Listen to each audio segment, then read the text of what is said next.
Johnny Mack with your daily comedy news. If you're a new listener, do me a favor in your podcast app, hit follow so you don't miss an episode. I'm here 7 days a week for about 10 minutes a day.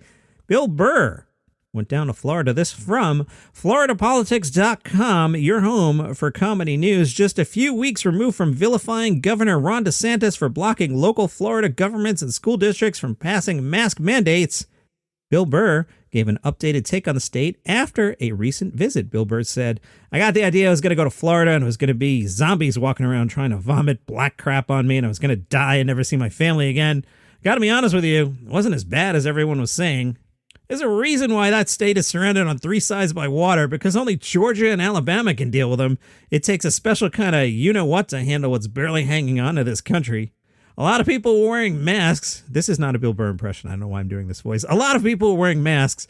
It's not everybody just walking around like, F this, though there's definitely the F this people. All I know is it got in, it got out, took a rapid COVID test. When I got back in, I was fine. I kept the mask on. I still went to the gym. The only guy in the gym with a mask on, and no one gave me crap. It was perfect." Earlier in August, Bill Burr had set his sights on DeSantis, saying, "DeSantis, whoever this guy is, says he disagrees with mask mandates. The amount of people who not only don't even own a microscope or even have a pair of scrubs unless they went to some Halloween party, who are literally questioning doctors at this point, it's just hilarious." It is Labor Day, which for me, I will forever associate with my father. I am a self-described bartender's son, so my dad worked almost every weekend growing up. And he worked nights, which meant, he'd get home at 3 and 4 in the morning, watch a little TV, and then sleep most of the day. A night owl, as they said. And back in the day when I was a young lad, now you youngsters won't remember this, TV used to turn off. Like around midnight, most of the channels would show the national anthem and then just show a test pattern all night.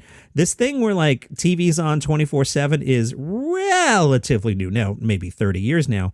But back in the 70s and 80s, I remember CBS would show like a black and white movie and then 1 o'clock in the morning sign off. NBC had the Tonight Show, so they kind of won. I remember ABC would sign off. Anyway, long story short, the Jerry Lewis Labor Day Telethon was a 24-hour event. So it was like the one night of the year my dad could watch TV at 4 in the morning because Jerry was on. From Mental Floss, the National Muscular Dystrophy Association announced back in 2011, for the first time since 1966, Jerry Lewis would not be headlining the annual MDA Telethon for Jerry's Kids. Can't believe this telethon's been gone for a decade now. Wow. TV's first telethon took place in 1949. It was the Damon Runyon Memorial Cancer Fund telethon hosted by Milton Berle. The guests on that telethon included Dean Martin and a young comic named Jerry Lewis. Martin and Lewis were a comedy duo back in those days, and they later made an appearance at the 1952 Olympic Fund Telethon hosted by Bob Hope and Bing Crosby. There is surviving footage of this appearance by Martin and Lewis, and they are uninhibited, wild, and electric. Incredibly, when Martin and Lewis came on stage, Bing Crosby rushes off in fear. Crosby was terrified Jerry Lewis would pull off Bing Crosby's toupee, and he never did reappear while the boys were on. In the early 50s, Jerry Lewis was asked to host a telethon for a little-known disease called muscular dystrophy. Jerry Lewis accepted, and together with Dean Martin put on the very first MD telethon. The two hosted other telethons together until their split as a team in 1956. Over the years, Jerry Lewis hosted several other 4-hour MD telethons minus Dean Martin, much shorter than the almost 24-hour telethons, which we became accustomed to. In 1966, the first official Jerry Lewis telethon for muscular dystrophy took place over the Labor Day weekend, broadcast from the Americana Hotel in New York. Some were skeptical about the success of the undertaking, as many people were not home on Labor Day, but surprisingly, the telethon was a huge success, raising just over $1 million. Many of the biggest celebrities in show business had appeared on Jerry Lewis's telethons over the years, including Frank Sinatra, Sammy Davis Jr., and 3 of the Beatles. John Lennon said Jerry Lewis is one of our favorite comedians. Joe DiMaggio came on to answer the phones one year, and even U.S. President Ronald Reagan made an appearance. Now, those were the glory days. Now, I remember watching the last couple years of the telethon when people like Frank Sinatra were dead, and it would be like the best possible guest you would get. I remember Ralphie May. Ralphie was a friend of mine. I don't want to say we're tight, but Ralphie and I were friendly. And I remember he was on and like he was like the biggest star because everybody else was like, and here's a juggler, and here's a guy who, I don't know, has a puppy, and here's Ralphie May. Like, it had really gone downhill. The all-time highlight in telethon history was the reunion of Jerry Lewis with Dean Martin in 1976, staged by their mutual friend Frank Sinatra. Again, Ralphie, loved you, man, but Ralphie May, Frank Sinatra, two different levels of fame. John Lennon, Ralphie May, and I'm saying Ralphie was the best in the later years, two different levels of fame. Martin and Lewis hugged, kidded around, and cracked a few liners before Dean Martin and Frank Sinatra sang, after which Dean Martin disappeared with a wave and a friendly ciao. One of the biggest mysteries of all is, why does Jerry do it? Jerry Lewis never revealed to anyone the exact reason. We may never know. And why that last year, right before Labor Day weekend, they announced Jerry wasn't going to host it, and Jerry never came back, and Jerry never even got like a goodbye wave. It was just like, oh yeah, Jerry doesn't host this anymore. Something weird went down. We may never know. Today's Daily Comedy News is brought to you by Travel is Back. That is my casual travel podcast where I tell you about a place I've been, what I like to do when I'm there. Vancouver this week. Oh my goodness, I love Vancouver. There's a park, it's called Stanley Park. I would love to just rent a bicycle and ride around that all day long. And there's an awesome aquarium. If you want to hear me tell stories about Vancouver, that podcast is called Travel is Back, wherever you get your shows from. AARP, yeah, the American Association of Retired People. They say, at a party with three other actors over age 70, a producer told Steve Martin, who somehow is 76 years old right now, you should write something for them. Steve Martin said, an idea came to me. Older guys who want to solve crimes but don't want to go downtown, so make it Only Murders in the Building, which is the title of the new Hulu series. Steve Martin's characters hunt a killer in the Arconia, their ritzy Manhattan courtyard building. Steve Martin said, I thought, wait, I'm old. I could be in it. And who do you think of next? Martin Short, the imp who aged. Martin Short, who's only 71, said, Steve's always had an obsession with true crime. When we do shows on the road, I'll go back to my room and read important books like Chaucer, and Steve will watch a true crime show he's already seen. Steve Martin says, true crime is one of my favorite genres. His character is the washed-up star of a 1990s cop show called Brazos, and he channels Steve Martin's fond memories of Michael Parks in Then Came Bronson, Jack Lord in YE50, and Mike Connors in Mannix. It's Steve Martin's first lead TV role, and his first regular TV role since the Sonny and Cher Comedy Hour in 1972. From the Global Times, in a recent episode of Chinese stand-up comedy show Rock and Roast, controversial punchline queen Yang Li surprised audiences again by joking about men and attacking domestic violence. Yang Li went viral in China with her sharp appraisals of male behavior during the previous season of the show, making punchlines out of men who have achieved little in life but remained overly confident. Her routine even gave rise to the popular term Puxinan, Puxinnan, which I'm told means mediocre but confident men.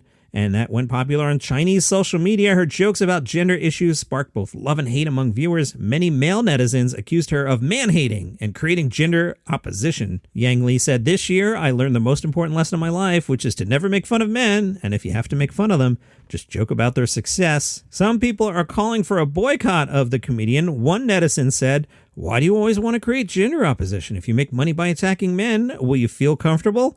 Well, technology company Intel worked with Yang Li on an advertisement for one of its laptops, but the ad was later pulled after Yang was accused of being sexist and offending men. In the ad, Yang says, Intel's taste in laptops is better than my taste in men. Soon after its release, the ad drew complaints from some male netizens who claimed that Yang shouldn't have promoted Intel laptops after she became famous for insulting men, since they made up the majority of consumers of the product. Some even vowed to boycott Intel products due to the ad. From the Washington Times, dry bar comedy is not for everyone. If you crave foul language, dirty jokes, and woke political commentary, you might want to skip this upstart comic production company based in Utah. On the other hand, if you want to watch accomplished comedians ply their stand-up art minus offensive elements, dry bar's the way to go. Keith Stubbs books the acts and asked if recording the acts would limit their appeal once viewed. Stubbs said, it's no problem. When viewers watch late night, Netflix, Comedy Central, when they see a Brian Regan, they want to see those jokes again. Expecting all new stuff is like expecting the Eagles to play all new material and not Hotel California. Not sure I agree there. The general consensus, and I agree, is once you record comedy material, it's burnt. And like, you can't go out and do like your comedy greatest hits. Stubbs says comedy's subjective just like music. Some comedians get more laughs than others, but often depends on the mood of the audience. It keeps comics on their toes. You could do the same stuff getting laughs 2 hours before, and now it's getting nothing. Could be the delivery or the environment. One of the most gratifying aspects of his job is to provide a forum for deserving comics who had not been discovered. A lot of comedians, for whatever reason, have not had their day in the sun. I know some comedians who are funny that haven't been seen. After being on Dry Bar, their schedules are now full of theater gigs and corporate gigs. It's not that they weren't funny before, but now they have a lot of people laughing. Does he ever have a problem with a comedian surprising the audience with blue material? Nope. We're pretty upfront about what Dry Bar is about. From Chortle, Lee Mack will host a new BBC One entertainment series, Wim Hof's Superstar Survival. It will follow a group of celebrities as they embark on an adventure of self-improvement under the guidance of extreme athlete and well-being icon Wim Hof. The BBC says the show, quote, promises genuine reality, sure, high drama, jeopardy, and plenty of laughs. There will also be a BBC 3 spinoff showing behind-the-scenes action. Hoff, who is nicknamed the Iceman, boasts celebrity followers including, listen to this list, Tom Cruise, Justin Bieber, Oprah Winfrey, and David Beckham. Now listen to those 4 people. Let's rank them. Here, you go on Instagram. Let's do this on Instagram. I want to hear from you. Instagram, @Daily Comedy News. Out of Tom Cruise, Justin Bieber, Oprah Winfrey, and David Beckham, rank them in terms of like who's the most known. Is David Beckham 4th on that list? Tom Cruise, Justin Bieber, Oprah Winfrey, David Beckham.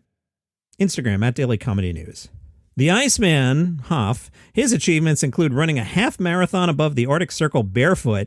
That's pretty good. Submerging himself in ice for an hour and 52 minutes. Crazy. And climbing Mount Kilimanjaro in just his shorts and shoes. He said, I've dedicated my life to discovering how to become happier, healthier, and stronger, and anything I can do, you can do too. It's a dream come true to be making this show with the BBC and share what I've learned with millions of people. I'm going to show that this group of celebrities, that the cold is a doorway to their soul, and if they use the power of their mind, anything is possible. Comedian Lee Mack said, my passions in life are Wim Hof, watching This Morning in my undies, sub-zero temperatures, looking at celebrities sitting in cold water and free hotels, but trying to find a show that combines these has proved tricky. Finally, I have found one. If you enjoy my company, buy me a coffee at buymeacoffee.com/dailycomedynews. I got one of those Starbucks caramel salt things that I've been drinking lately. Those are like $5, man. So throw $5 in the tip jar. Buymeacoffee.com/dailycomedynews. Follow this show on Spotify, Apple Podcasts, Google Podcasts. And don't forget, you're going to go to Instagram. I'll do a post about it when I get out of bed. So if you're listening at 3:05 a.m., the post is not up yet. It'll be up in a couple hours. Wait for the sunrise, then go to Instagram @dailycomedynews, and we're going to rank who's the most popular, like who's the most well-known out of Tom Cruise, Justin Bieber, Oprah Winfrey, David Beckham. Because that's a pretty heavy hitter foursome. I think Beckham's 4th, and that is no joke.